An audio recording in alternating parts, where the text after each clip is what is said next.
हमारा जो कल्चर था ना, उसमें दान देने का महत्व था। पहले क्या होता था, पहले मंदिर जो होते थे, टेम्पल इकोनॉमी हुआ करती थी। गांव में 50% तक जो लैंड थी वो टेम्पल के पास हुआ करती थी, और मंदिर जो था वो सोर्स ऑफ इनकम था हर इस तरह के प्रोजेक्ट के लिए। वो सारे इस तरीके के प्रोजेक्ट्स मंदिर किया करता था अपने पास से, क्योंकि उसके पास फंड्स आते थे। और राजा भी डोनेट, एंडाउमेंट्स होती थी, बहुत बड़ी बड़ी एंडाउमेंट, सारे कल्चर को, आर्ट परफॉर्मर्स को, भरतनाट्यम, वेद पाठशाला चलाना, मंदिर चलाता था, नहीं तो राजा की डायरेक्ट एंडाउमेंट्स होती थी। मतलब पुराने जमाने में आप किसी भी मंदिर में जाना या फिर अपने फादर से पूछना तो वो बताएंगे कि मंदिर के अंदर एक बारात घर नाम की चीज हुआ करती थी। तो वो किस लिए होती थी? बारात घर का नाम से आप समझ रहे हो कि क्यों होगा। तो वो इस तरीके के कल्चरल फेस्टिवल्स जो होते थे वो सारी चीजें मंदिर किया करता था। भूखों का खाना, हमारे यहाँ पे लंगर, जो अभी आप लंगर सुनते हो, भंडारा हर वक्त 24 घंटे चला करता था हर एक मंदिर में। जी, तमिलनाडु में प्रथा है, मंदिर के दरवाजे बंद करने से पहले जो प्रीस्ट है वो 3 बार आवाज लगाता है, कोई बाहर भूखा तो नहीं है, कोई बाहर भूखा तो नहीं है, फिर मंदिर का दरवाजा बंद होता है। ये जो अब एक तो जिहाद भी होगा, तो पता नहीं कितने तरह का कॉर्पोरेट जिहाद होगा, TCS जैसा, फिर लैंड जिहाद, फिर लव जिहाद, नारकोटिक्स जिहाद, पता नहीं कितने कितने तरह के, जिम जिहाद, है ना जी। तो ये सारी की सारी प्रॉब्लम्स, क्रिश्चियन कन्वर्जन की हो, जोशुआ प्रोजेक्ट हो, ये एंडलेस नंबर ऑफ जिहाद हो, हर रोज हमारे ऊपर एक और प्रॉब्लम लाद दी जाती है। गवर्नमेंट की तरफ से भी UGC गाइडलाइंस आती हैं, है ना। कॉलेजेस में भी अब जी, अगर आप ब्राह्मण हो तो आप कंप्लेंट नहीं कर सकते, अगर आप SC ST हो तो केवल तभी आप कंप्लेंट कर सकते हो। मतलब रिडिकुलस थिंग्स लाइक दिस। सोचता कौन है इन सब चीजों जो बांट रहे हैं, और स्प्लिट कर दीजिए सोसाइटी को। तो विकसित तो दिखेगा 2047 तक, मोदी जी पे कॉन्फिडेंस है, ठीक है, and with Modi ji for this. But वो विकसित भारत अगर ज्यादातर इस्लामिक भारत है या क्रिश्चियन भारत है, तो वो मेरे लिए भारत तो बचा ही नहीं है। सही बात।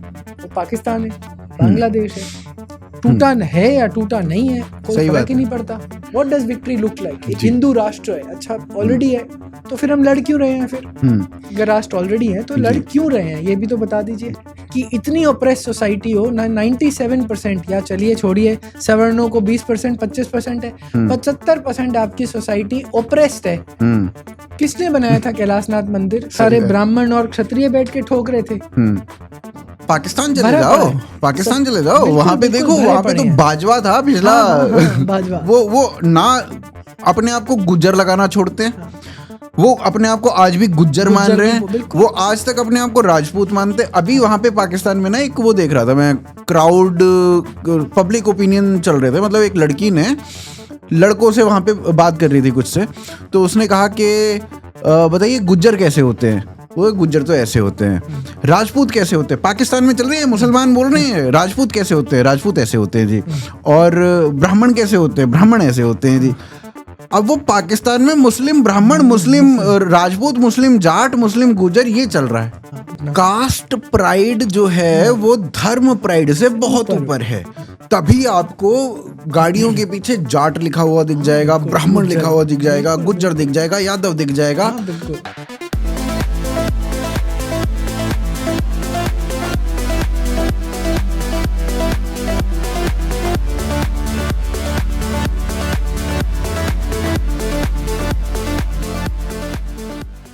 तो नमस्कार दोस्तों, आप देख रहे हैं KTK पॉडकास्ट, और आज हमारे साथ हैं राहुल दीवान जी, जो कि हिंदू फंड्स के नाम पे और धर्म घर वापसी का काम करता है। तो राहुल जी, सबसे पहले तो आप हमने थोड़ा ये बताइए, हिंदू फंड्स जो आप 1000 करोड़ का इकट्ठा करने की सोच है, ये सोच किस लिए है और इससे आप करना क्या चाहते हैं? ठीक है, तो पहले थोड़ा बैकग्राउंड में जाते हैं। मैं करता क्या हूँ? 10 साल से संगम टॉक्स चलाता हूँ जी। 2016 में शुरू किया था। मैं एक एंटरप्रेन्योर हूँ, सॉफ्टवेयर कंपनी चलाता था, कॉर्पोरेट। मैंने 2022 में अपना बिजनेस बेच दिया, 600 लोग की मेरी सॉफ्टवेयर कंपनी थी, और 2024 में फुल्ली एग्जिट कर लिया। अच्छा। 2016 में शुरू इसलिए किया, मतलब एक इंसिडेंट्स हुए थे कुछ, आई थिंक 2013-14 में बुक पढ़ी थी संजीव सान्याल की, India's rise after 1000 years of decline, पहली बुक थी इकोनॉमिक्स पे, और दूसरी शायद 2014 में land of seven reverse.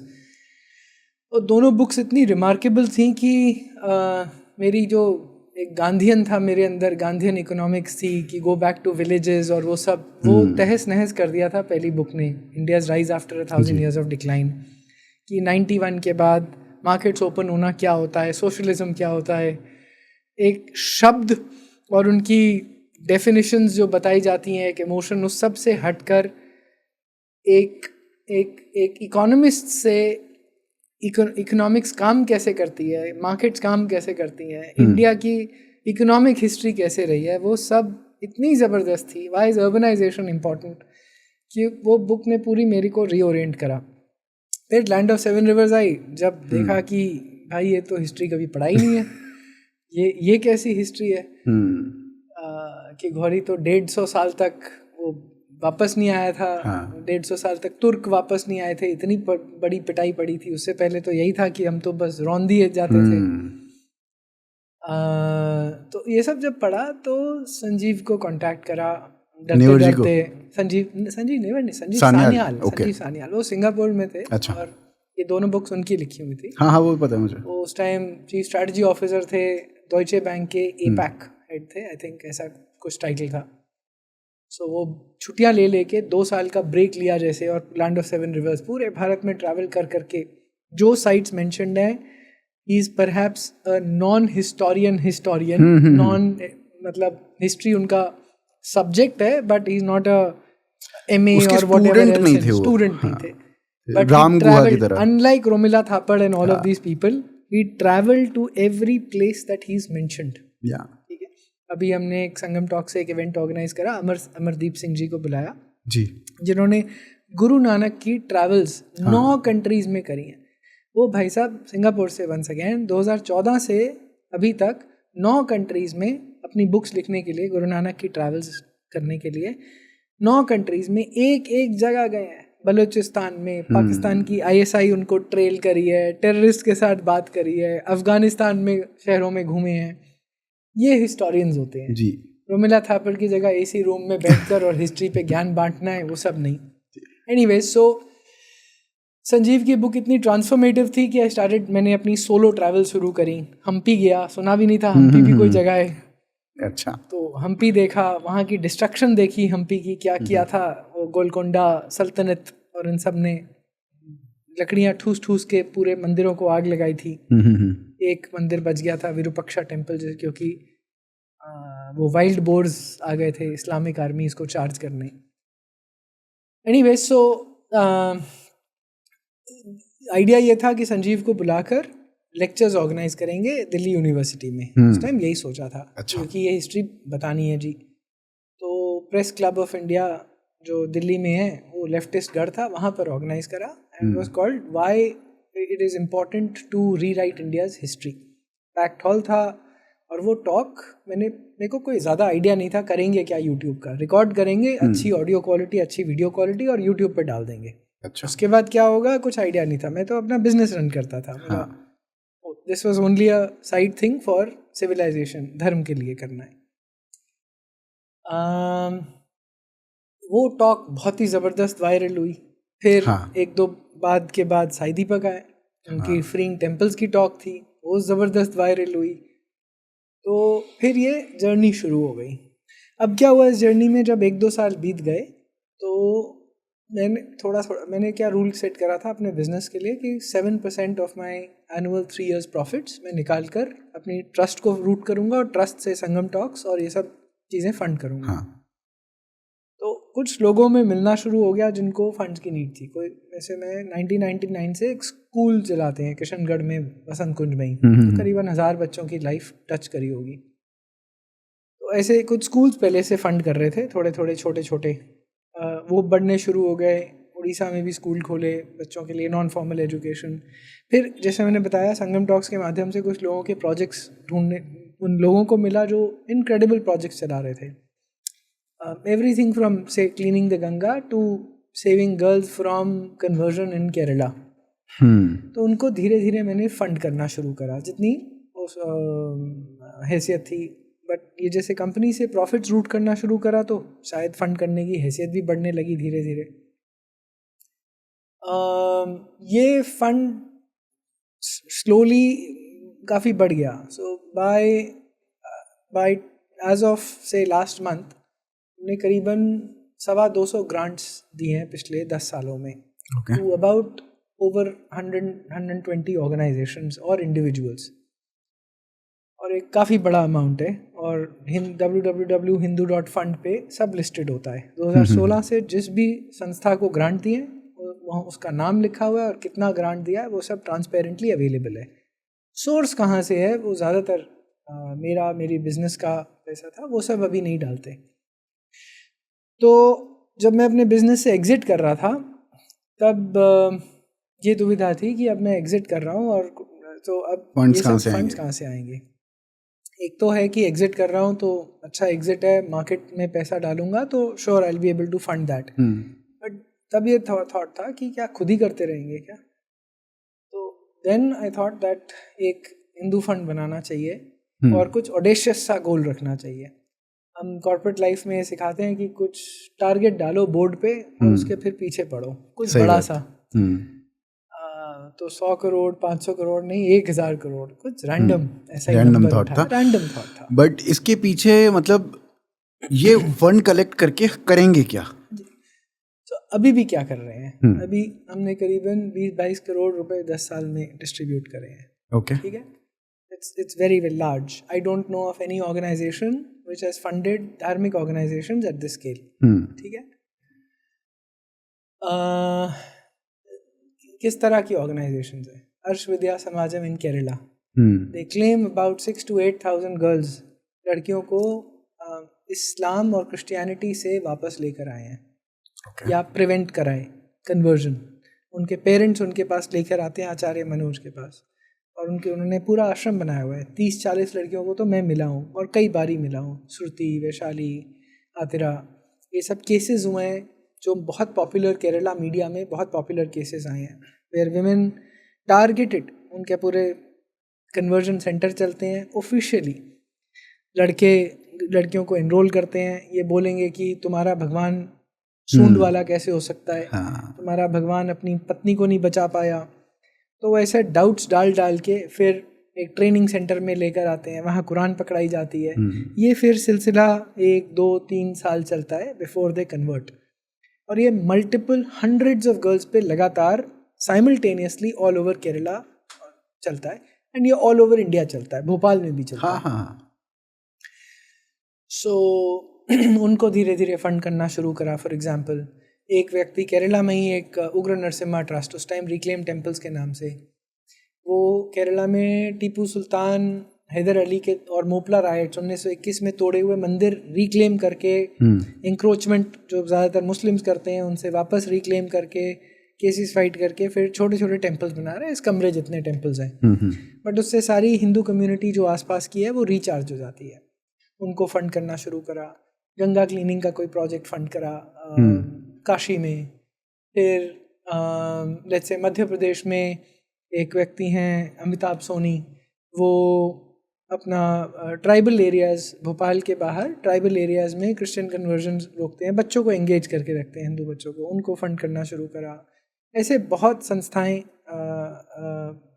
Bharat में हर जगह हैं। एक एग्जाम्पल मोहित भारद्वाज, टेकी थे, 7 साल 8 साल HCL में या कहाँ पुणे में काम किया। ड्यूरिंग हिज इंजीनियरिंग संस्कृत पढ़नी शुरू करी, या शायद पहले से आती होगी मगर मे बी एडवांस लेवल पढ़नी शुरू करी साथ साथ अपनी इंजीनियरिंग करने के।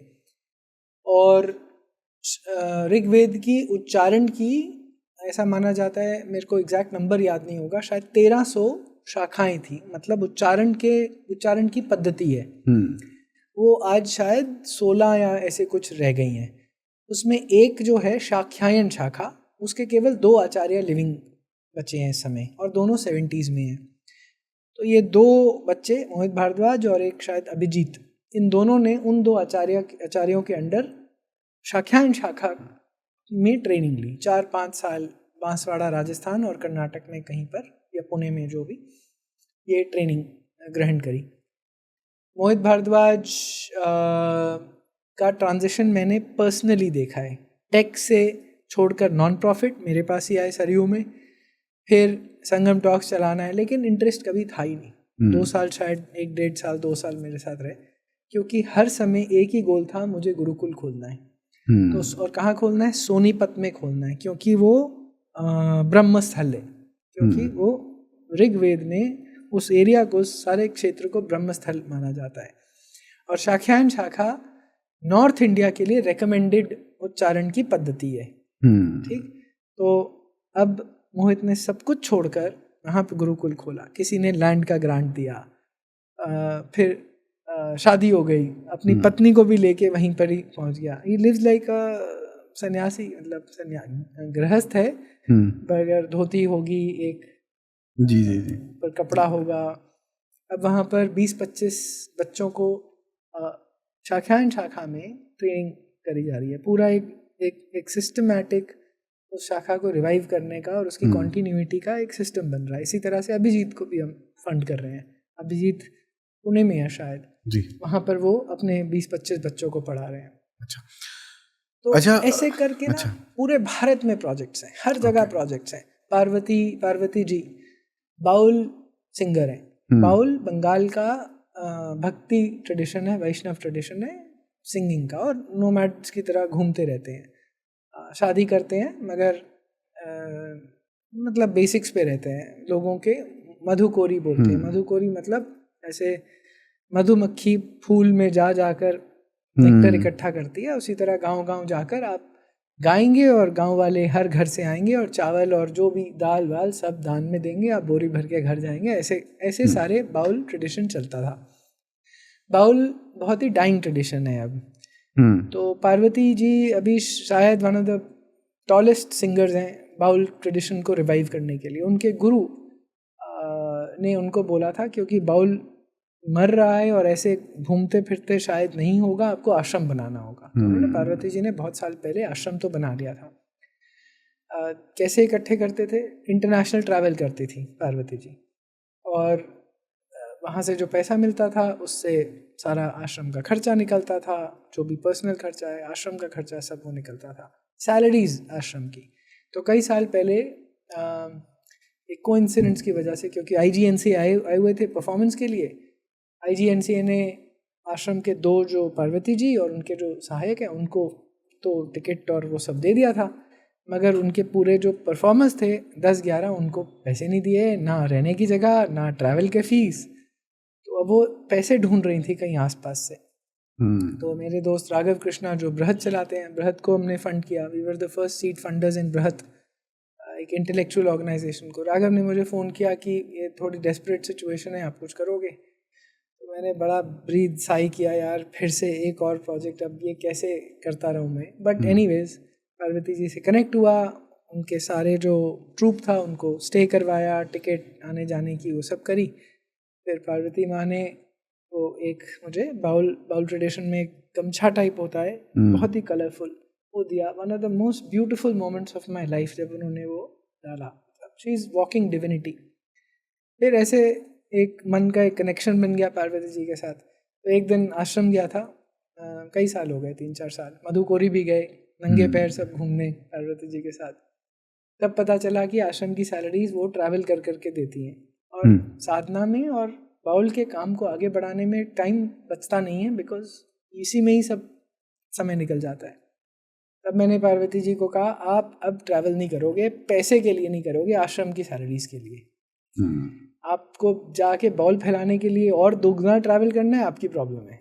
आप सैलरीज देने के लिए नहीं करोगे, वो मैं भरूंगा। तो अब कई साल हो गए, आश्रम की सैलरीज हिंदू फंड से जाती हैं, और अब आश्रम का एक रेजिडेंशियल कॉम्प्लेक्स बन रहा है, एस्टिमेट 2.5 करोड़ रुपए का है। क्यों बन रहा है? क्योंकि आश्रम सेल्फ सस्टेनेबल मोड में, बहुत स्टूडेंट्स आते हैं, इंटरनेशनल भी आते हैं, भारत से भी आते हैं, बट रहने की जगह ही नहीं है, तो उनको होटलों में ठहराना पड़ता है। उससे बहुत रेवेन्यू लॉस भी होता है, जो आश्रम का पार्ट हो जाता है अगर वो कोर्सेज चलते, लंबे कोर्सेज होते हैं, स्टूडेंट्स कई 6-6 महीने आके रहते हैं। सो अब हम वो आश्रम का पूरा रेजिडेंशियल कॉम्प्लेक्स 20-25 रूम्स जो भी हैं वो हम फंड कर रहे हैं। धीरे धीरे चल रहा है, 1.5 2 3 2.5 साल का प्रोजेक्ट है, और तो होपफुली आश्रम विल बिकम सेल्फ सस्टेनेबल। इस तरह के सब जगह पूरे भारत में प्रोजेक्ट्स हैं, right. People struggle for money, कोई सोर्स तो होता नहीं है। हिंदू बस हम लोग मंदिर ही बनाते रहते हैं, वही खाना खिलाते रहते हैं, मंदिरों को दान देते रहते हैं, दान बहुत देते हैं, बट मंदिरों और आश्रमों और यहीं पर ही देते रहते हैं। स्ट्रेटेजिक डोनेशंस, इन्वेस्टमेंट्स हम करते ही नहीं है। हमारा जो कल्चर था ना, उसमें दान देने का महत्व था। पहले क्या होता था, पहले मंदिर जो होते थे, टेम्पल इकोनॉमी हुआ करती थी।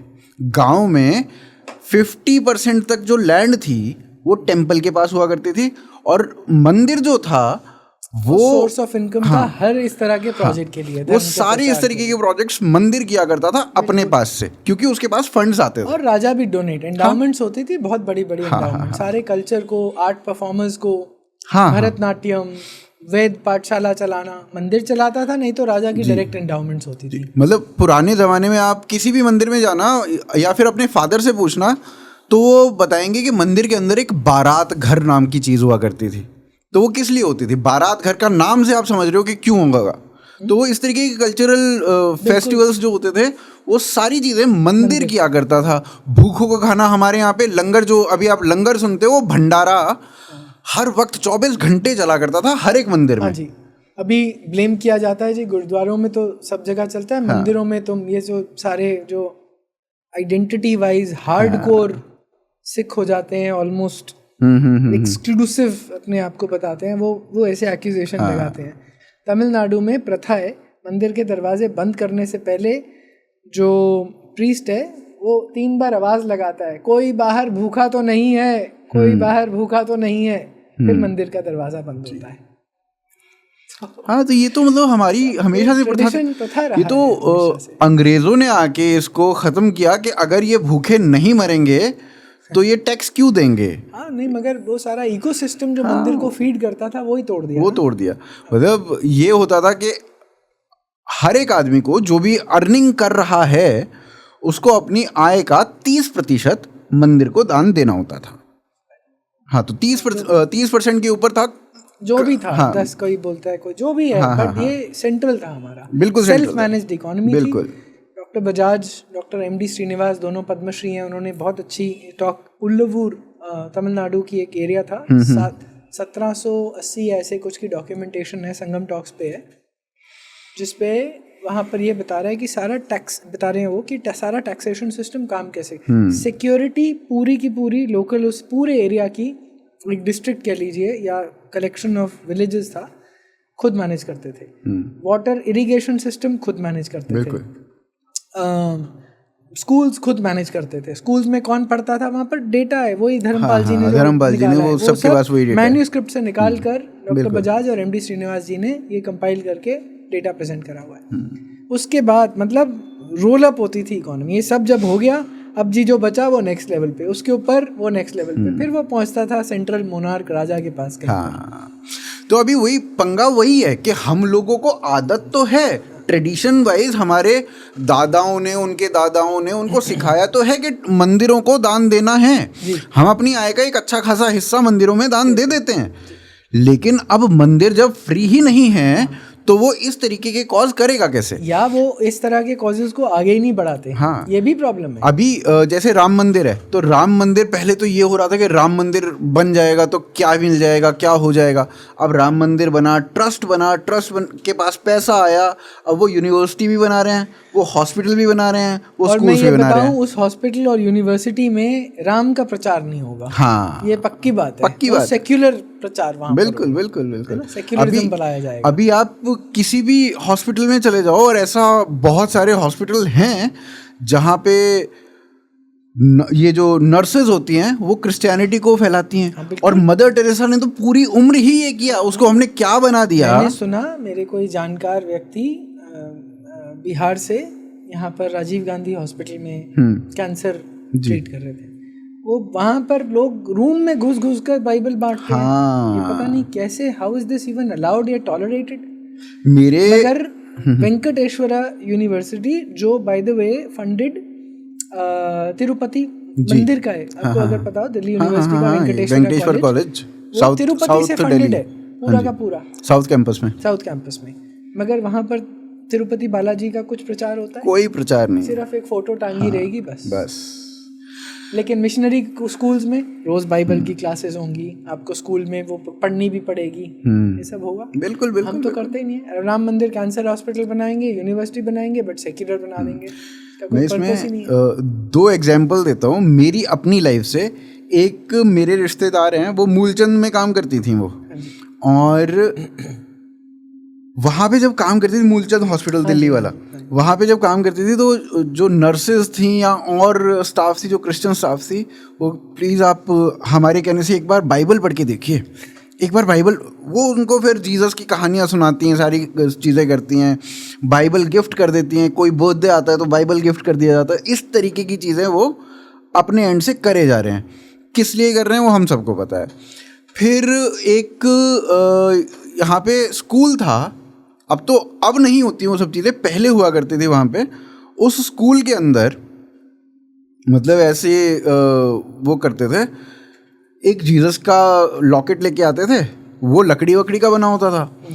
एक भगवान शिव का लॉकेट लेके आते थे और पानी में डुबाते थे।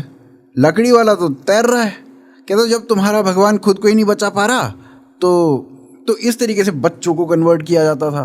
क्रिसमस पे 7-7, 8-8 दिन पहले उनसे वो बैक पाइपर्स और पता नहीं क्या क्या बजवाए जाते थे, उनसे मार्च निकलवाते थे। वो हिंदू बच्चे क्रिसमस के लिए मार्च निकाल रहे हैं। तो ये सब चीज़ें तो बहुत कॉमन नहीं है, और ऑलमोस्ट हर क्रिश्चियन स्कूल में ये हुआ है।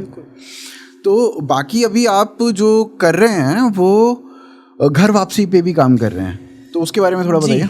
तो 2 मेन प्रोजेक्ट्स हैं, एक फंडिंग प्रॉब्लम सॉल्व करना और दूसरा हिंदू माइंडसेट को सॉल्व करना। ये क्या प्रॉब्लम क्या है? देखिए, हमारी सारी की सारी लड़ाइयाँ इस समय सब डिफेंसिव हैं। हम यूसीसी करें, उससे हिंदुओं को क्या बेनिफिट होता है, आप बताइए मुझे। यूनिफॉर्म सिविल कोड से उनका कोई तो बेनिफिट नहीं होता, कुछ लेना देना नहीं है। बस ये है कि दूसरे को बिहेव करना है। हम तो मरे पड़े हैं, तुम भी मरो सालो। तुम भी उसी जो हमारा डिसिप्लिन हमारे ऊपर 50-75 साल से है, तुम्हारे ऊपर भी वही होना चाहिए। यही अचीव हो रहा है बस। आप ठीक है, बट वो हमारे कोई बेनिफिट नहीं करेगा। इसी तरह से आप बुलडोजर जस्टिस देख लीजिए फॉर एग्जाम्पल। दूसरे को तमीज करो तुम, बिकॉज तुम बदतमीज हो, तुमने आतंक मचाए हुए, तो तुम्हारे ऊपर होगा। बहुत जरूरी है, मैं बिल्कुल जरूरी है, यूसीसी बहुत जरूरी है, में प्रॉब्लम नहीं है, ठीक है। और भी कुछ आप देख लीजिए, एंटी कन्वर्जन लॉज क्या है, डिफेंसिव स्ट्रेटजी है, क्योंकि आप कन्वर्ट कर रहे हैं, अब आपके लिए हार्डर बना देंगे हम कन्वर्ट करना, ठीक है जी। आप कन्वर्ट कर सकते हो अभी भी, पर थोड़े से रूल्स के साथ, है ना।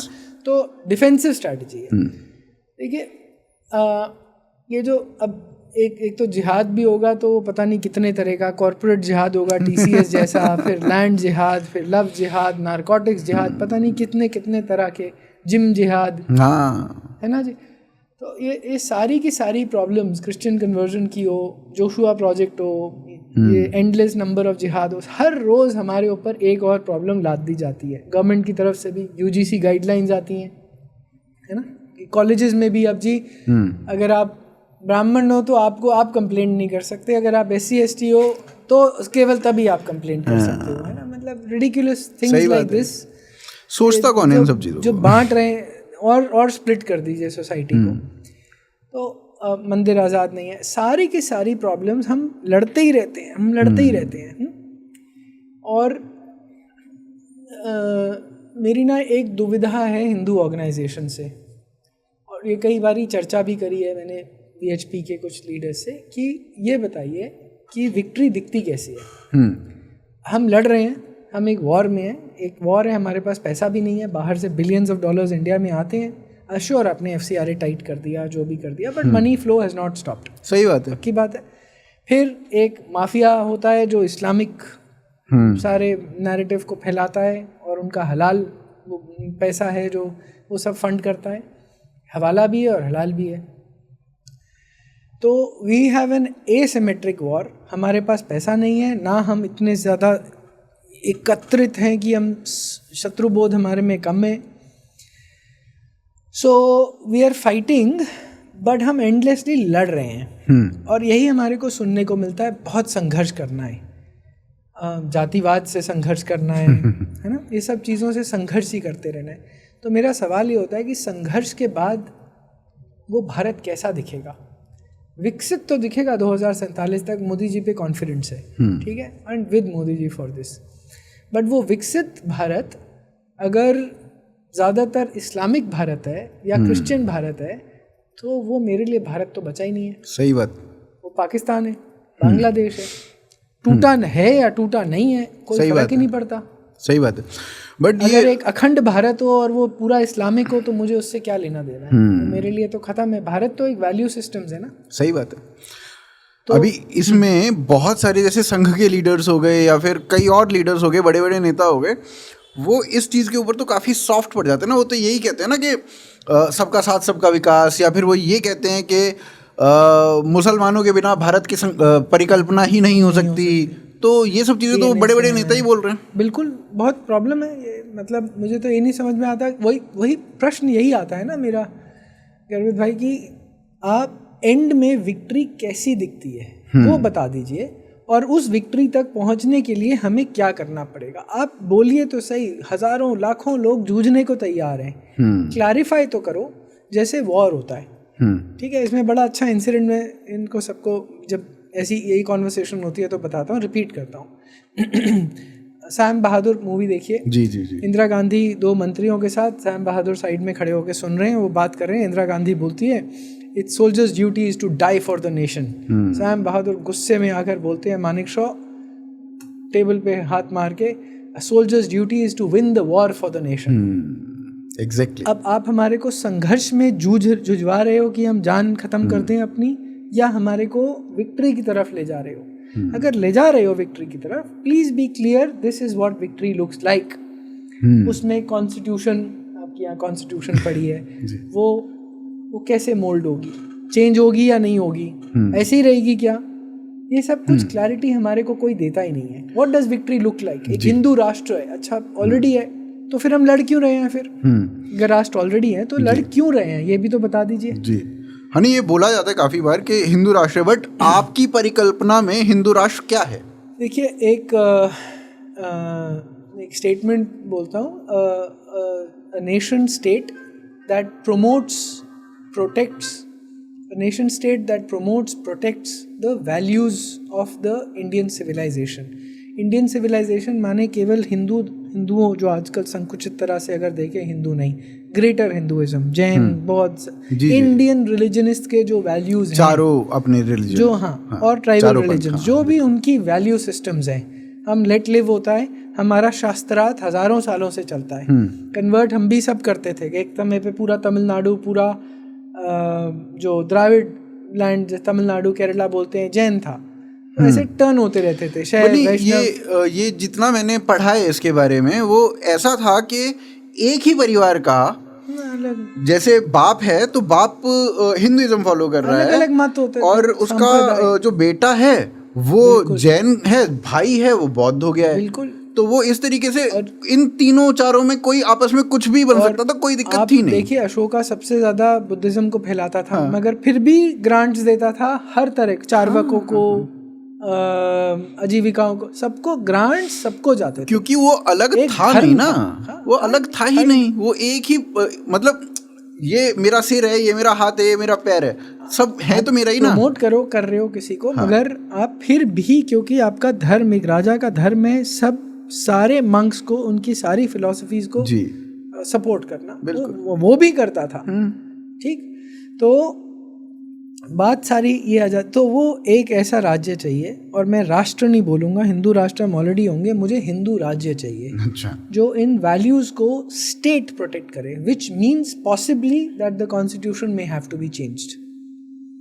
ओके, इससे इस ये बोलने से भागना तो पढ़ना बंद करना पड़ेगा। Constitution is the negative source of all our problems.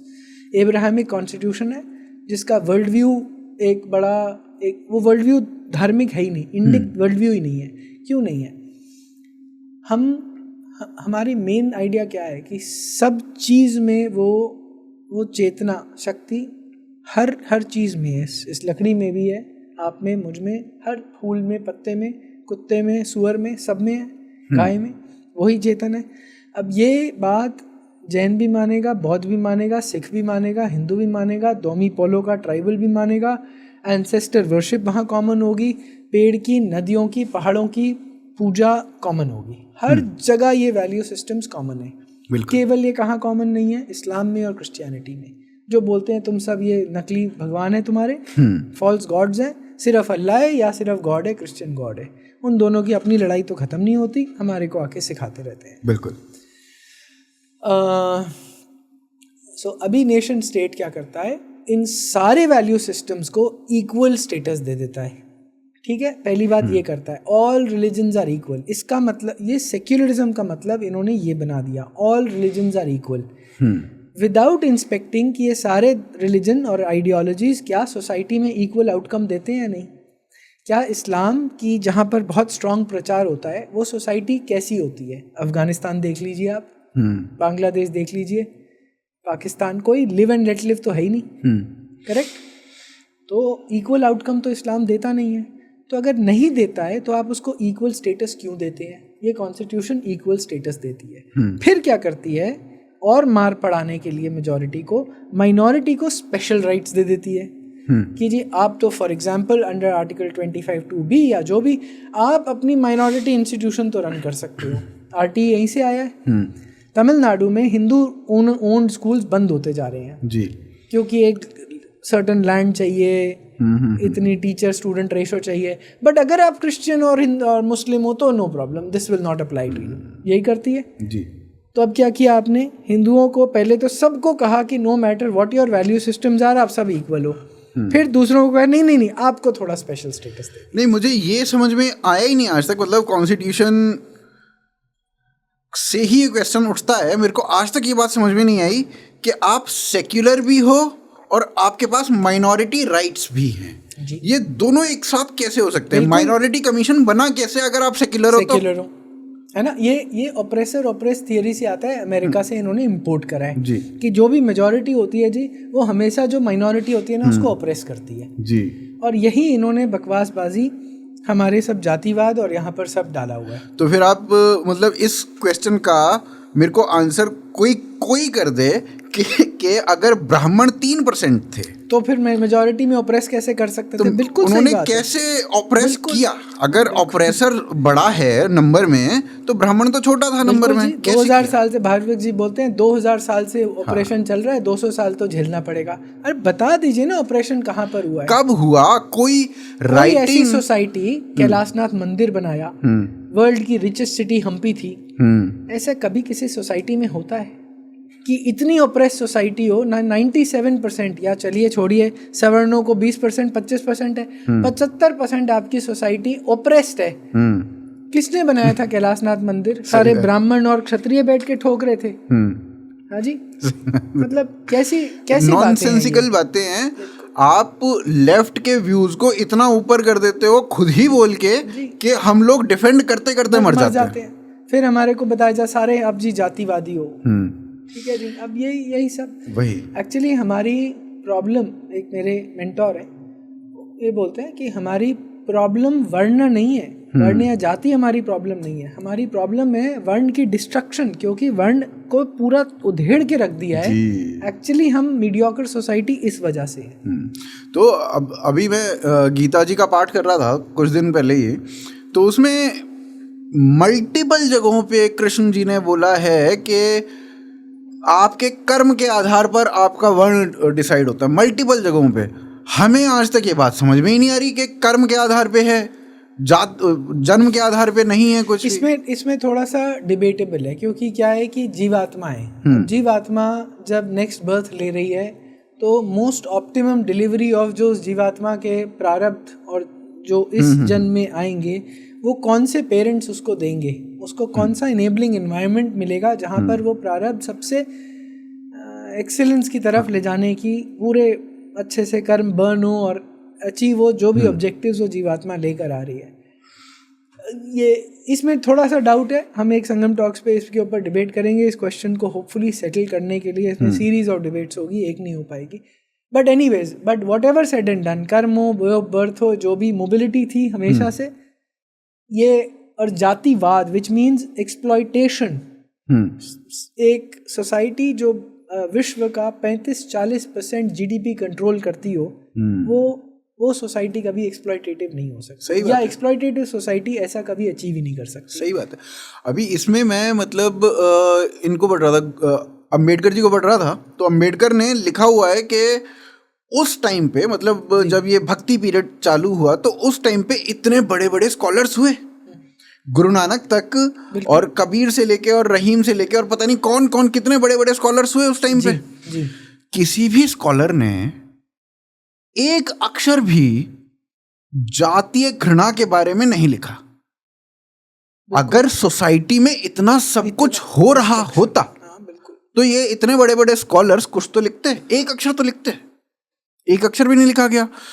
Ambedkar को इस बात का दुख था कि इन लोगों ने ये क्यों नहीं लिखा। अरे जब था ही नहीं तो लिखते कैसे? नहीं तो वो इतने पागल तो थे नहीं। था अगर तो इतने छोटे पॉकेट्स में है कि आप उसको पूरा नेशन वाइड एक पूरे हिंदू सोसाइटी को मलाइन करने का एक वो बना लो। सबसे ऑप्रेस्ड इस समय में सबसे ऑप्रेस्ड क्लास ऑफ पीपल तो ब्राह्मण है। बिल्कुल 3% ब्राह्मण। आप यूपी में चले जाओ ना, गवर्नमेंट की वो मिलती हैं, सारे रिक्शा वाले बेचारे सबसे जो स्ट्रगल करते हैं काशी में, यहाँ पर सब ज़्यादातर ब्राह्मण मिलते हैं। अभी पटेल नगर के आसपास का सर्वे हुआ थोड़े साल पहले, 5-7 साल पहले की बात है। दिल्ली का पटेल नगर, इसके आसपास सर्वे हुआ, आसपास की कुछ डिस्ट्रिक्ट्स में। वहां पे जितने भी सुलभ शौचालय थे ना, उसके 51% जो काम वहां पे सफाई कर रहे थे सुलभ शौचालयों में, वो ब्राह्मण थे। टेरिबल। फिर जितने रिक्शे वाले थे, जो साइकिल रिक्शा वाला होता है, वो 50% से ऊपर ब्राह्मण थे।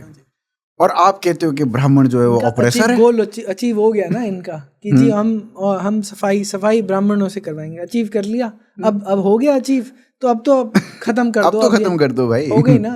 या 200 साल और ये झेलना है हमारे को। पता नहीं क्या फालतू की बात है। एनीवे, सो कमिंग बैक ना हमारा कि सनातन घर वापसी में क्या।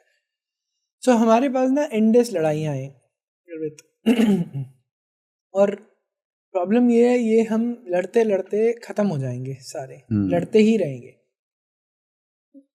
तेंदुलकर की तरह ऑफेंसिव फ्रंट फुट बैटिंग हम जब तक नहीं करेंगे, हम ये लड़ाई जीत नहीं सकते। अनफॉर्चुनेटली जैसा मैंने कहा, हिंदू लीडर्स हमें बता ही नहीं रहे हैं करना क्या है, क्या एंड गोल है और वहाँ वो लड़ाई जीतनी कैसे है। ठीक है, हिंदू लीडर्स के लिए तो एंड गोल है कि बंगाल जीत लेना है, तमिलनाडु जीत लेना है, पावर में रहना है। पर पावर में रह के करना क्या है ये तो बताएं। चलिए, हिंदू सोसाइटी अभी बटी हुई है, जब यूनिटी हो गई तो उसका क्या मतलब होगा? आप जी भरवाद लगाना छोड़ दोगे, आप कहोगे गर्वित हिंदू, राहुल हिंदू, ये करना है। कर सकते हैं, चलो ये भी कर देते हैं। उसके बाद क्या होगा? आगे क्या? फिर क्या होगा? फिर हम यूनाइटेड हो गए। अब बता दीजिए अब क्या करना है। ये बेकार की ये उलझाने वाली बातें हैं, इससे कुछ अचीव नहीं होने वाला है। सो इतनी एंडलेस बैटल्स में ना मेरे को सोच के ये लगा कि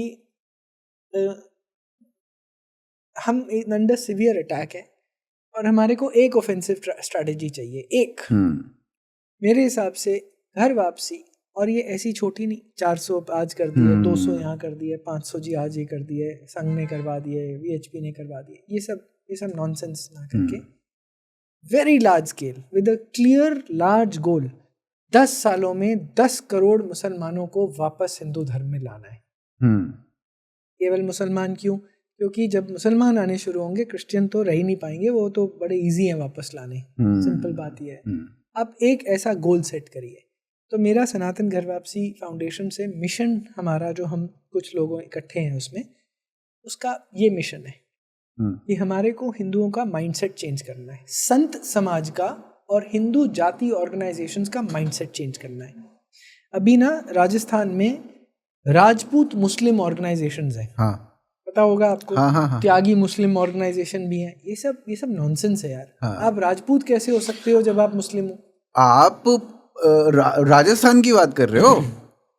पाकिस्तान चले जाओ, पाकिस्तान चले जाओ, वहां पे देखो, वहां पे तो बाजवा था पिछला।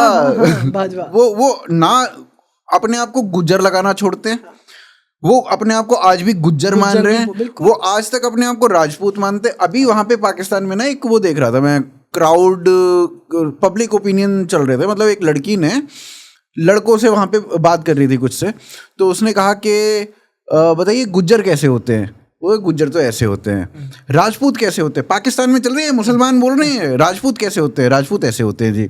और ब्राह्मण कैसे होते हैं, ब्राह्मण ऐसे होते हैं जी। अब वो पाकिस्तान में मुस्लिम ब्राह्मण, मुस्लिम राजपूत, मुस्लिम जाट, मुस्लिम गुज्जर, ये चल रहा है। बिल्कुल बिल्कुल यही। मेरे पे तो 2001 में एक बूथ लगाया हुआ था ICT फॉर डेवलपमेंट कॉन्फ्रेंस में, जिनीवा में, स्विट्जरलैंड में थे, तो मेरी सॉफ्टवेयर कंपनी का छोटा सा बूथ, और पाकिस्तान का एक डिप्लोमेट आया, oh you are from New Delhi, wonderful, मैं राजपूत हूँ। मैं देख रहा हूँ, मैंने कहा राजपूत हूँ, नाम मुस्लिम है। तब मुझे पहली बार पता चला था 2001 में, ये मुस्लिम तो बन जाते हैं मगर राजपूतिज्म नहीं छोड़ते अपना। कास्ट प्राइड जो है वो धर्म प्राइड से बहुत ऊपर है। तभी आपको गाड़ियों के पीछे जाट लिखा हुआ दिख जाएगा, ब्राह्मण लिखा हुआ दिख जाएगा, गुज्जर दिख जाएगा, यादव दिख जाएगा। और मतलब वैसे तो इन शब्दों को बोलने पे वो है, पर ये गाड़ी पे लिखा हुआ दिख जाएगा चमार, गाड़ी पे सब कुछ दिखता है ना, हर जगह दिखता है आपको। और गाने बन चुके हैं अब तो कास्ट प्राइड के, मतलब आप जाट के देख लो, ब्राह्मण के देख लो, गुजरों के देख लो, चमार के देख लो, किसी के भी देख लो, कास्ट प्राइड पे सब बना हुआ है। तो ये जो घर वापसी फाउंडेशन है उसके ना दो ब्रॉड ऑब्जेक्ट, दो टारगेट ऑडियंस है। एक है अपना संत समाज और दूसरा है हिंदू ऑर्गेनाइजेशंस। ओके। अपील हमारी क्या है, जो हिंदू राजपूत ऑर्गेनाइजेशन है, से फॉर एग्जांपल उदयपुर की करणी सेना जो भी है, अच्छा, उनको उदयपुर की जो मुस्लिम राजपूत ऑर्गेनाइजेशन है उनको जाके नेगोशिएट और मोटिवेट करना पड़ेगा। बहुत हो गया, अब आप वापस आइए, हम आपको वापस रास्ता देंगे, और हमारा संत समाज आपको वापस आने का, शुद्धि का और सोसाइटी में इंटीग्रेट होने का पूरा रास्ता दिखाएगा। राहुल जी, यहाँ पे ना जो मतलब ये सब चीज़ें जब आज़ादी मिली थी, 47 की बात है, उसके बाद से ना ये वाली बहुत ड्राइव्स, यहाँ पे आप मेवात पता होगा आपको, मेवात एरिया है, फरीदाबाद के आगे पलवल, और पलवल के आगे मेवात शुरू हो जाता है, ठीक है। तो पलवल में इस तरीके की काफ़ी ड्राइव्स चली थी उस टाइम पे, 60s में भी काफ़ी हुआ था, और काफी मुसलमान, मतलब गांव के गांव उस टाइम पे ये कह रहे थे कि हाँ भाई हम वापस आ जाते हैं हिंदुइज्म में, कोई दिक्कत नहीं है। अब उन लोगों ने क्या किया कि उन लोगों ने भरी पंचायत में ये क्वेश्चन किया कि हम चलो हिंदू बन जाते हैं वापस से, क्या आप लोग अपने लड़कियों को हमारे यहाँ ब्याहोगे जी? क्या आप लोग हमारी लड़कियों को लोगे अपने घर में? क्या ये इस तरीके की चीजें हो पाएंगी? और यहाँ का जो हिंदू था उसने कह दिया नहीं, उन्होंने कहा नहीं, और वो उन्होंने कहा कि तो फिर हम क्यों वापस आए। तो इस तरीके की बहुत चीजें हुई हैं भारत में। यही कश्मीर में भी हुआ था, जब हरि सिंह के पास बहुत सारे लाखों मुसलमानों ने रिप्रेजेंटेशन भेजी थी कि वापस आना चाहते हैं, उनके पंडितों ने मना कर दिया था, अब तो गिर गए हो या जो भी कहानी हुई है। हमारे पास तो एग्जाम्पल्स है। शिवाजी महाराज ने अपनी बेटी दी थी अपने जनरल को, जिसको कन्वर्ट कर दिया गया था, उसको वापस घर वापसी करवाई और अपनी बेटी दी थी। ही सेट एन एग्जाम्पल। उन्होंने दी थी तो हम लोग क्या तुच्छ प्राणी है। मगर मेरा ऐसा मानना है, आप बेटी ना भी दो, या उन मुसलमान के जो पूर्व मुसलमान था उसके घर में, या उनकी बेटी ना भी लो, रोटी खाने में तो ज्यादा परेशानी नहीं है। आज भी मुसलमान के घर जाके रोटी खा लेते हो, तो वो तो रिटर्न हो गए ना, उनके घर रोटी तो कर लो, बेटी का रिश्ता अगली जनरेशन में कर लेना, तब तक तो भूल जाते हैं। स्वामी श्रद्धानंद ने 20-25 हजार मुसलमानों को वापस लेकर आए थे। ऐसे ही कई राजपूत, कैमखानी राजपूत बोलते हैं, ऐसे सुनने को आता है 2-2.5 लाख इकट्ठे वापस आए थे। आज किसी को पता है वो कौन से मुसलमान थे, कौन से नहीं थे? अभी यहाँ पे ना, मतलब पलवल साइड में आप देखोगे तो एक टर्म चलती है अधवरिया। अच्छा। तो वहां पे अधवरिया राजपूत, अधवरिया जाट, अधवरिया क्या है, जो मुसलमान से वापस कन्वर्ट हुए, हिंदुइज्म में आ गए, हिंदू फोल्ड में आ गए, और उनको पता है, मतलब सबको पता है, जाति प्राइड तो सबके पास थी, तो जाट में आ गया, राजपूत में आ गया तो उनको अधवरिया राजपूत बोलते हैं, अधवरिया जाट बोलते हैं। अभी तक वो बचा हुआ है ना। अच्छा ठीक है, एक तो बात ये होती है, अब अभी शायद वो मेमोरी हो, और हो सकता है इस समय तक बेटियां एक्सचेंज करनी शुरू कर दी हो, अधवरिया और जो फुल राजपूत हैं जो भी हैं, फॉर एग्जाम्पल होता होगा, नहीं भी होता होगा, अधवरिया आपस में कर रहे हैं। एग्जैक्टली माय पॉइंट, आपस में कर रहे हैं। अब लार्ज क्वांटिटी में, लार्ज नंबर्स में सारे 2-2.5 लाख अपने राजपूत मुसलमानों को या गुजर मुसलमानों को इकट्ठे गांव के गांव इकट्ठे वापस लेकर आ जाओ, अपने आप में शादियां कर लेंगे। पहले भी ये प्रॉब्लम सॉल्व हुई है, कोई नई बात नहीं है, क्यों नहीं कर सकते ये?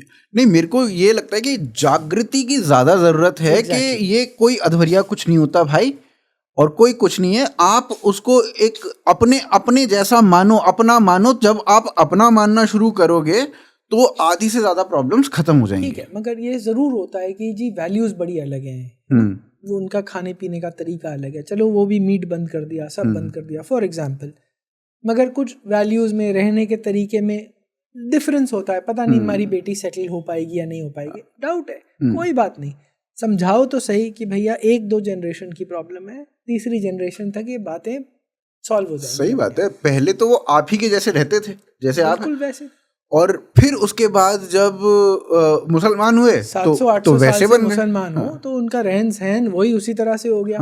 1-2 जनरेशन तो लगेगी ना सेटल होने में। सही बात है, सब समझाएंगे तो सब समझते भी हैं, लेकिन वापस लाने की चेष्टा तो करो, प्रयास तो करो। और उसके लिए 2 ऑर्गेनाइजेशंस, 2 टारगेट कम्युनिटी है। संत समाज को ये अपील करनी पड़ेगी, और अपील ओपनली और पब्लिकली करनी पड़ेगी। ओपनली मतलब खुले आम में। अनिरुद्धाचार्य जी का एक वीडियो है फेमस, बहुत सर्कुलेट हुआ। एक आदमी मुसलमान टोपी पहने हुए कथा में कह रहा है कि मुझे सनातन में वापस आना है। नहीं जी, आप कृष्ण भक्ति करो और ये आप मुसलमान रहो। ये क्या नॉनसेंस है, आई एम सॉरी बट ये नॉनसेंस है, ये बंद करना पड़ेगा।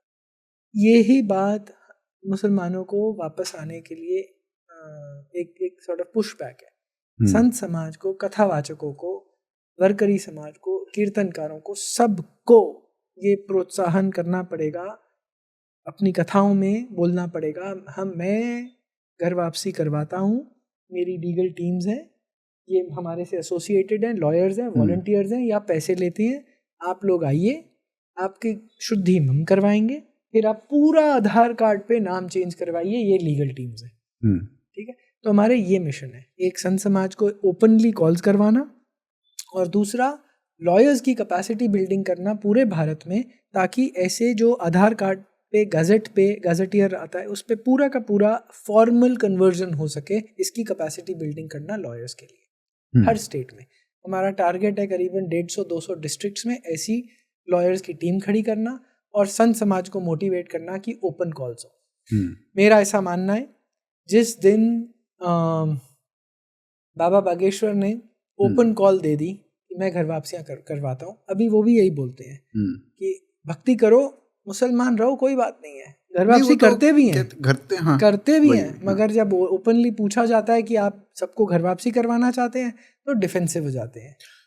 अब मुझे लगता है वहां पर डिफेंस कोई आवश्यकता नहीं है। नहीं, ओपनली बोल दें कि हाँ जी मैं करवाना चाहता हूँ, सबको कन्वर्ट करना चाहता हूँ, क्या प्रॉब्लम है इसमें? जो स्वेच्छा से आए मैं उसको कन्वर्ट करूंगा, मैं कोई कोर्जन थोड़ी कर रहा हूँ क्रिश्चियंस की तरह।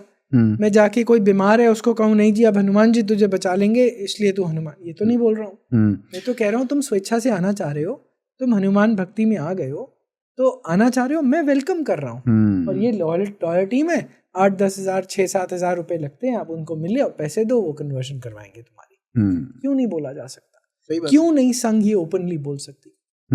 हम ओपनली करेंगे क्यों? ये एक प्रॉब्लम आप सोचिए, सॉरी मैं इंटरप्ट कर रहा हूं, बट आप ये सोचो, एक अगर ये मिशन सेट हो गया, अगर हजारों लाखों लोग मुसलमान गांव के गांव अखबारों में आ रहा है 10,000 Muslims in Mewat return to Hinduism, आप उसका इम्पैक्ट मान सकते हो? एक सुनामी आ जाएगी पूरे भारत में। जी जी। अब आप प्रॉब्लम्स को आप देखिए, आप टेम्पल कंट्रोल कर लो, हमारे 1/3 मुसलमान अगर वापस हिंदू धर्म में आ गए अगर इसकी वजह से क्रिश्चियन कन्वर्जन्स पे ठप्पा अपने आप से लग गया, अगर हम वेदांत बताएंगे तो जीसस तो नहीं खड़े हो पाएंगे, मैं आई एम सॉरी टू से।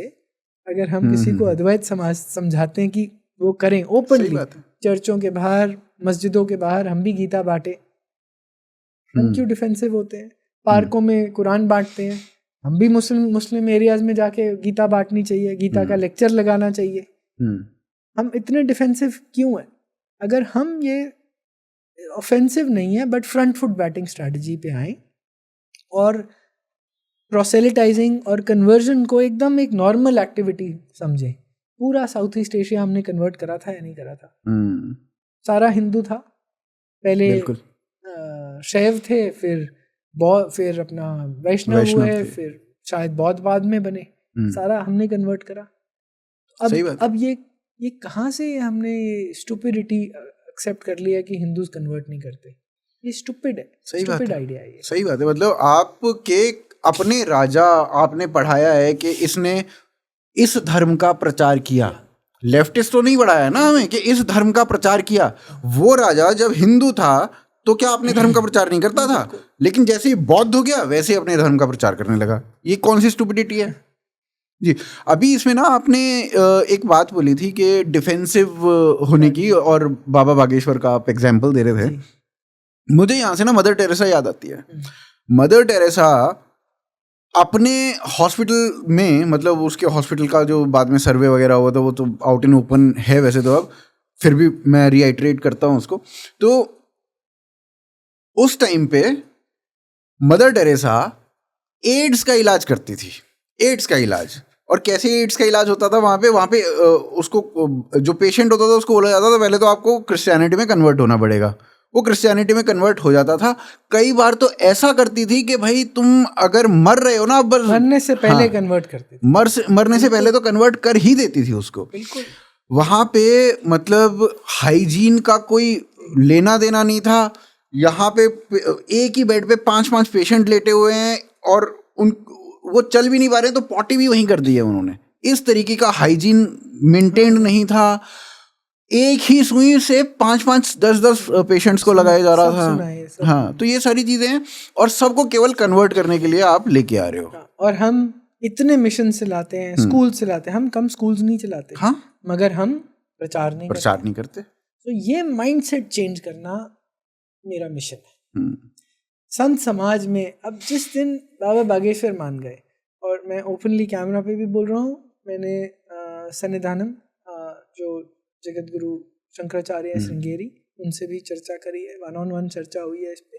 उन्होंने फुल ब्लेसिंग्स दी हैं कि घर वापसी पूरा सैंक्टिफाई होगा। एंड वो सारे मेरे 8-10 क्वेश्चंस हैं जो क्लैरिफाई करते हैं, इस पूरे प्रोसेस को क्लैरिफाई करते हैं। वो कह रहे हैं मैं कैमरा पे पूरा का पूरा ये सब रिकॉर्डिंग दूंगा। उसकी वेट कर रहे हैं, 2-3 महीने हो गए हैं, वो ट्रैवल कर रहे होते हैं। और बट जब उन्होंने सैंक्टिफाई कर दिया तो सारे लार्ज पार्ट जो हिंदू समाज है, संत समाज है, जो नेक्स्ट लेयर में आता है, उन सबको एक स्क्रिप्चरल अथॉरिटी मिलेगी। सही बात। शंकराचार्य ने बोला है तो अब ये बिल्कुल हम भी बोल सकते हैं, हम भी बोल सकते हैं। तो मैं उस वीडियो की वेट कर रहा हूँ, और मैं ऑनेस्टली बताऊं तो बाबा बागेश्वर को मिला हूँ और ये चर्चा करी है। और स्ट्रेंज बात ये भी है कि मैं दूर बैठा था, बहुत देर लगी, 1-1.5 घंटा लगी, और फिर कहा आइए बैठिए। तो आप विस्तारवादी बनाना चाहते हैं हिंदू समाज को। उन्होंने मेरा पर्चा पढ़ा भी नहीं था, तो शायद मन पढ़ लिया था जो भी। मगर ये बात हुई है, और यही बात लेकर हम सब, जो हमारा ग्रुप है, हम सब जाकर संत समाज को मिलते हैं, और इसके लिए अनफॉर्चुनेटली बोलूँगा प्रोत्साहित करना पड़ता है। होपफुली एक मूवमेंट जिस दिन बन गया, हमने सोची आप घर वापसी हेल्पलाइंस लगा दी, 1-800-9495 ये जी इस शहर में ये नंबर है, यहाँ पर आप हिंदू बने। गूगल पे एड्स चल रही हूँ, होड़ मची पड़ी है कथावाचकों के बीच में कि हम भी ऐड चलाएंगे, हम भी ऐड चलाएंगे। कंपटीशन हो, क्योंकि हमें भी और लोग मिलेंगे। 5000 मुसलमान हमने वापस लिए हैं, कोई कहे मैं जी 12000 लेकर आया हूँ, है ना। मेरी ऑडियंस बड़ी है तो अपना वो भी बढ़ेगा ना, आश्रम भी आगे बढ़ेगा जब इतने डोनर्स और मिलेंगे। ऐसी ये जब होड़ लग जाएगी ना, तो और लॉयर्स में होड़ होगी जी, मैं 5500 में घर वापसी आधार कार्ड पे नाम चेंज करवाता हूँ, दूसरा कहेगा मैं जी 4000 में करवाता हूँ। ये जब होड़ हो जाएगी ना तब लगेगा मिशन सॉल्व्ड। ये माइंडसेट चेंज, ये एक मूवमेंट बननी पड़ेगी भारत में कि घर वापसी is a very normal thing. घर में वो बांग्लादेशी मेड गुड़गांव में आएगी तो परिवार वाले कहेंगे कि अरे क्यों जहन्नुम में फंसी पड़ी है, आजा वापस, मैं करवा देती हूँ, है ना। ये माइंडसेट चेंज जब हो जाएगा, और हम तो कोर्जन करते नहीं, हम ज़बरदस्ती करते नहीं, हम उनको रोज़ झूठ, तुम्हारा अल्लाह झूठ है, ये सब बोलने की आवश्यकता नहीं है। हमारे को अपनी बात करनी है, मगर ये जो हिचक हमारी है कि हम जी कन्वर्ट नहीं करते, ये बकवासबाजी छोड़नी पड़ेगी। जिस दिन हमने ये छोड़ दी, और ये संत समाज को लीड करना पड़ेगा, तो सबसे ज़्यादा मोमेंटम संत समाज देगा, प्रथावाचक देंगे। क्योंकि एक तपंदा होते थे बंगाल के, तपन घोष, तपंदा मतलब मेरे लिए थोड़े मेंटोर भी थे, और वो ऑनेस्टली कहूँ तो मतलब किसी वजह से मुझसे बहुत प्रेम करते थे। बहुत कम बार मिला था मैं, 4-5 बार ही मिला था, अगर तपंदा बहुत प्रेम करते थे। एक बार मुझे लेकर भी गए थे वृंदावन, तुझे भगवा पहना के रहूंगा। मैंने कहा मेरे क्यों पीछे पड़े हो?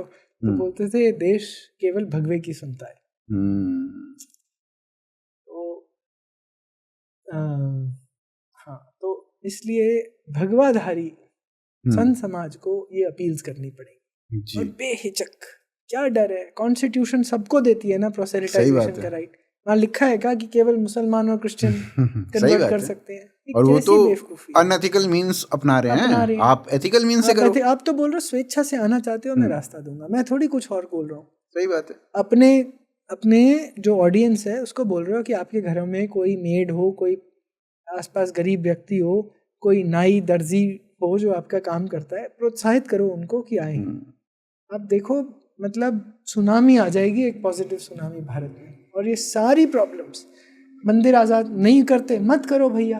जब 90% समाज भारत का हिंदू ही होगा तो आपको ये बैटल लड़ने की जरूरत नहीं है। सही बात कोई है। बात नहीं जी, मंदिर मत दो आज़ाद, हम लड़ते रहेंगे सरकार से, कॉन्स्टिट्यूशन से, बट मत करो। हमारे को समय मिल गया, ठीक है, आपको मैनेज करना है, करो।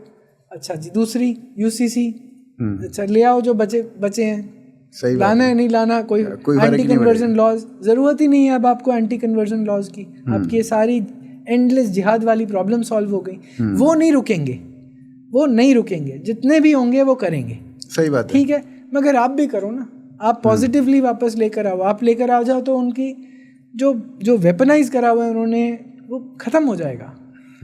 वो आपको बोल ही नहीं पाएंगे कि अच्छा भाई तुम्हारा भगवान अपनी पत्नी को नहीं बचा पाया, बिकॉज हमारे पास जवाब होगा उसका।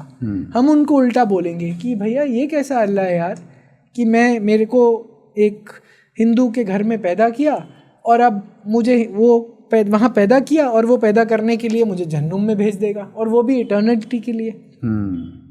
ये बोलने की क्षमता आएगी कब आएगी? जब हमारा संत समाज अपनी कथाओं में कुरान की और कुरान की वैल्यूज की बात करेगा। सही बात, ओपनली बात करिए। आपको गाली गलौज नहीं करना, प्यार से बोलना है। आप बताइए कि ये कैसी बात हुई यार। बात ये है ना कि वहाँ पे प्रश्न पूछने की आज़ादी नहीं है, तो इसलिए वो जो मुस्लिम समाज है ना, वो सोच नहीं पाता और प्रश्न नहीं पूछता। जब उसके माइंड में प्रश्न आएगा वो अपने आप इधर आ जाएगा। और हिंदुओं के पास भी आएंगे प्रश्न, तो अपने आप वो भी स्वयं बोध भी होगा। और हमसे कि ये जो हम गाना बजाते रहते हैं कि अल्लाह ईश्वर एक है, ये सब नॉनसेंस भी बंद हो जाएगा। सबको पता चलेगा कि भैया ईश्वर की परिकल्पना और एक अल्लाह की परिकल्पना बिल्कुल अलग अलग है, ये सेम नहीं है। ये आपने ईश्वर अल्लाह तेरो नाम जो बोल दिया है अभी, तो मोदी जी आपको मन से माफ़ नहीं कर पाएंगे अब। ना करें जी। तो अभी आप हिंदू राष्ट्र और हिंदू राज्य, इसके बारे में बात कर रहे थे। इन दोनों में जो अंतर है, और मतलब हमने तो बहुत बार ये सुना, जैसे सुब्रमण्यम स्वामी ने बोला, कभी किसी और ने भी बोला कि हम, आई थिंक मोहन भागवत जी ने बोला था कि हम हिंदू राष्ट्र ऑलरेडी हैं, हमें बनाने की ज़रूरत नहीं है। बिल्कुल। जब हमें बनाने की ज़रूरत नहीं है तो हम लड़ किस बात के लिए रहे हैं? वही तो बोलता हूँ, हम क्या लड़ाई है फिर? तो सब कुछ नॉर्मल है, फिर क्यों आप कभी बोलते हैं कि अब घर वापसी को तेज़ करना पड़ेगा? तो सब नॉर्मल है, फिर ठीक है, कोई प्रॉब्लम नहीं है। अगर पीएफआई 2047 में इस्लामिक राज्य बनाना चाहती है तो कोई प्रॉब्लम नहीं है, ये बोल दीजिए आप, विकसित करिए और कहिए अगर इस्लामिक बनना है इस्लामिक बने, हिंदू बनना है क्रिश्चियन बनना है, जो मर्जी, कोई प्रॉब्लम नहीं है हमारे को, ये बोल दीजिए ओपनली। बस हमें पावर में रखना, बस बाकी सब पावर ठीक में है। रहना। यूनिटी का मतलब है कि बीजेपी को पावर में डालना। अच्छा, तो उसके अलावा मतलब आप क्या सोचते हैं कि हमें कौन कौन से स्टेप्स लेने चाहिए एज अ हिंदू, ताकि हम अपनी मतलब माइंडसेट हमारा बेटर हो? दो ही चीज़ें हैं भाई, may be we can conclude with this कि बस यही जो दो प्रोजेक्ट जो मैंने लिए हुए हैं, एक हमारे को स्ट्रेटेजिकली फंड करना पड़ेगा। उस दिन मैं अग्निवीर के वाशी शर्मा है, उनके साथ उनको हिंदू फंड के हम वेबिनार्स करते हैं। अच्छा। हर 3 हफ्ते में, तो वाशी भाई आए हुए थे, बहुत बढ़िया बात बोली उन्होंने। मुझे एग्जैक्ट सेंटेंस याद नहीं है, थोड़ा पैराफ्रेज करूँगा। उन्होंने कहा हिंदू इवेंट के लिए पैसे दान करता है। आज जी पता नहीं सलीम वास्तिक के ऊपर अटैक हुआ, पैसे कट, लो जी पैसे लो। आज जी वो सूर्या को मार दिया, लो जी सूर्या के लिए पैसे। हाँ। भाई आप दशहरा इंस्टीट्यूशन, हाँ दशहरा है, रामनवमी शोभा यात्रा करनी है, चलो भाई। आज अब छबील लगानी है बाहर, अन्नदान करना है, वो इवेंट कर ले। आप इंस्टीट्यूशन बिल्डिंग के लिए कब पैसे दोगे? वो कौन सोचेगा? आप सोचिए हालत, यूएस की हालत, $6 बिलियन टेम्पल प्रॉपर्टीज है हिंदुओं के पास, $6 बिलियन की, ठीक है? सही बात है। एक चेयर ऑफ हिंदू स्टडीज नहीं है पूरी यूएस यूनिवर्सिटीज में। सही बात। जैन 14 चेयर्स चलती हैं, ये मुझे बताया धर्मा सिविलाइजेशन फाउंडेशन ने। 14 चेयर्स जैन स्टडीज की चलती है। ऐसा क्यों है? स्ट्रेटेजिक थिंकिंग ही नहीं है। मंदिर बनाते जाओ, देवताओं को अपीज करते जाओ। भैया पॉपुलेशन चेंज हो रही है, देवताओं की वर्शिप ही नहीं रह पाएगी। सही नहीं बात करोगे तो आप। सही बात है। हिंदू ऑर्गेनाइजेशंस को, जो जैसे हिंदू फंड है या जो हिंदू फंड की ग्रांटी ऑर्गेनाइजेशंस हैं, ऐसी ऑर्गेनाइजेशंस को फंड करना पड़ेगा। और ये फंड ना रैंडम नहीं होना चाहिए। आज जी 1500 रुपये दूंगा, फिर यार 3 महीने बाद ये पता नहीं यार 1500 1000 दे देता हूँ। ये नॉनसेंस बंद करना पड़ेगा। एक परसेंटेज सोच लीजिए।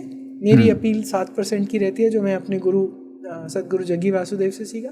7% है। आप 5, 1, 2, 4, 10, 15 जो आपकी वो है परसेंटेज सेट कर लीजिए और उसको सोचिए ये मेरी इनकम से गया। मैं सोचूंगा नहीं, मैं केवल ये करूँगा कि ये परसेंटेज कितनों को कितना जाएगा, इसका वो अलग बात है। कि अगर मुझे 3 महीने बाद लग रहा है कि हिंदू फंड वाला आदमी है, राहुल दीवान चोर है, ठीक है, कोई बात नहीं, राहुल दीवान चोर है ना, बट ये वाली 2 ऑर्गेनाइजेशन चोर नहीं है। हमें ये जो हिंदू फंड को दे रहा था राहुल दीवान की संस्था को, वो हटा के यहाँ 2 दे दूंगा। बंद मत करना, परसेंटेज तय कर लो, और जैसे अगले साल जब इंक्रीमेंट मिलेगा तो वो परसेंटेज भी बढ़ जानी चाहिए। वो मतलब अमाउंट बढ़ जाना चाहिए। हाँ, परसेंटेज वही रहना चाहिए। एक परसेंटेज में सोचना पड़ेगा और नॉन इवेंट में सोचना पड़ेगा। इंस्टीट्यूशंस को फंड करना पड़ेगा। केरला में अर्श विद्या समाजम चल रहा है। मेरे को लव जिहाद के केसेस, लड़कियों को बचाना मेरी प्रायोरिटी है। मैं उसको फंड करूँगा, 100% उसी को करूँगा, केवल उसी को करूँगा। 3 साल तक सोचूंगा नहीं। या जी मेरे लिए मंदिर बनाना सबसे इम्पोर्टेंट है, तो केरला में वो मंदिर बना रहा है, या मध्य प्रदेश में कोई मंदिर वाली बनाने वाली, एक यूपी का एक लड़का है बहुत बढ़िया, छोटे छोटे जो सीमेंट के मंदिर होते हैं ना, हनुमान का, शिव का, वो हर महीने 40-50 हज़ार रुपये में एक मंदिर बना देता है। अच्छा जी, मंदिर बनाने हैं गाँव में, उसको फंड करो। मतलब ऐसा चीज़ सोच लो और परसेंटेज में सोचो। और इंस्टीट्यूशन जो एंडलेसली काम कर रहा है हर इवेंट के लिए नहीं, उनको फंड करो। जैसे उग्र नरसिम्हा जो टेम्पल्स बनाते हैं, मैंने 3-4 साल से उनको एक मंदिर को फंड नहीं किया, मैं उनकी सैलरीज फंड करता हूँ। ओके। कि आपके लोग, आपका ऑफिस का रेंट, आपका इंटरनेट का बिल और ये सब, ये नहीं, जैसे ऐसे लगेगा कि जैसे सपोज 1 लाख रुपए की नीड है, जैसे वो 95,000 पे पहुंच गया कि आपने हायर कर लिया, अब आपको डर लगेगा यार पता नहीं अगला हायर करूं या नहीं एक्सपेंशन के लिए, इंस्टीट्यूशन के लिए, तो आपका अमाउंट बढ़ा दूंगा। ताकि आपको कुशन मिल जाए। मंदिर आप सोशल मीडिया से इकट्ठे करो, अपील डालो, 25 लाख रुपए करने हैं और अपील बड़ी अच्छी डालते हैं लोग। अब आप सोचिए ना, ये जिसकी मैं बात कर रहा हूँ उग्र नरसिम्हा, उसकी वरी क्या होती थी कि सोशल मीडिया से इकट्ठा पैसा आता है, मैं लोग इसलिए नहीं हायर कर पाता हूँ कि पता नहीं यार अगले महीने कोई देगा या नहीं। सही बात। तो कहाँ से मैं हायर कर लिया, अब मैं क्या करूँ? तो मैंने उसको यही कहा, तो अपनी इंस्टीट्यूशन खड़ी कर, लोग हायर कर, ऑफिस हायर कर, अपने आप को स्केल अप करो। अभी तो अकेले काम कर रहा है, 6 लोग के साथ काम कर, तब काम बढ़ेगा। हाँ जी, अगर मैं ये हायर कर पाता हूँ मैं इतना काम कर पाऊंगा, नहीं तो एक आदमी पे डिपेंडेंट है सब कुछ। सही बात। वो 15 दिन बीमार हो गया, सब ठप हो जाएगा। तो इंस्टीट्यूशन तब बनेगी जब लोग होंगे। आपकी इंस्टीट्यूशन है ना एक तरह की। जी जी जी। आप दोनों भाई हैं, but you have people here, एक ऑफिस सेटअप है, सब कुछ है, उसके बिल्स देने हैं। सपोज अगर आप नॉन प्रॉफिट होते, हम कहे जी आप जो पॉडकास्ट करोगे ना उसके पैसे दूंगा, ऐसे थोड़ी होता है। सही बात। कहो कि आप इस तरह के पॉडकास्ट करो, सपोज आप नॉन प्रॉफिट होते तो आप ये वाले टॉपिक्स को कवर करो, you will get an X amount of money every month, office की बिजली का खर्चा मैं दूंगा। That is how we people have to start thinking. और दूसरा यही है कि संत समाज को अपने जो संत हैं, अपने जिन महाराज में बिलीव करते हैं, उनको जाकर बोलना पड़ेगा कि महाराज प्लीज घर वापसी के लिए अपील करें, ओपनली पब्लिकली कथा में बोलें, ताकि ये वीडियो रिकॉर्ड पे आ जाए और ये सोशल मीडिया पे फैले। जब तक ये डर के रहेंगे, नहीं जी पता नहीं पॉलिटिकल रेपरकशन क्या होगा, मुसलमान क्या, तो फिर तो मतलब सन्यासी क्यों बनना है। सही बात है, सही बात है। अगर आप छोड़ के गृहस्थी बन जाइए अगर आप ही नहीं कर पाए, और मेरे को कई बार ये लगता भी है कि हमारे वालों में कुछ ज्यादा ही हिचक है, पता नहीं, ये बंद करना पड़ेगा। ये 2 चीजें अगर हिंदू समाज ने बदल दी तो सारी प्रॉब्लम्स, आप सोचिए हमारे को समय बहुत मिल जाएगा सरकार से लड़ने का कि भाई टेम्पल्स आज़ाद करो। अभी तो क्राइसिस मचा पड़ा है। सही बात है। अभी तो हम 10-15 साल की लड़ाई लड़ रहे हैं, नहीं तो हम तो पता नहीं सर्वाइव भी करेंगे या नहीं करेंगे। हम तो सर्वाइवल की लड़ाई लड़ रहे हैं अभी तो ऑनेस्टली 10-15 साल तो बहुत बड़ी बात आपने बोली है, हम तो सर्वाइवल की लड़ाइयाँ लड़ रहे हैं अभी। बिल्कुल जी। तो मेरे ख्याल से अब यहाँ पे कंक्लूड करते हैं। आप अंत में कुछ बोलना चाहते हैं तो फिर कंक्लूड नहीं, बस दोनों यही 2 अपील्स हैं जी। एक तो दोस्तों ये था हमारा पॉडकास्ट राहुल भाई के साथ, और आपने इनके विचार सुने। आप अगर यहाँ से कुछ प्रेरित होते हैं, कुछ प्रेरणा लेते हैं, तो राहुल जी को सपोर्ट करिए, हिंदू फंड को सपोर्ट करिए, हमें दूसरे तरीक़ों से सपोर्ट करिए, हमें और सशक्त बनाइए by the number of subscribers. और राहुल जी का जो चैनल है संगम टॉक्स, उसको भी फॉलो कीजिए, उसको भी सब्सक्राइब कीजिए, बहुत आवश्यकता है। आप देख रहे थे AKD के पॉडकास्ट। धन्यवाद। राम राम। धन्यवाद। राम राम।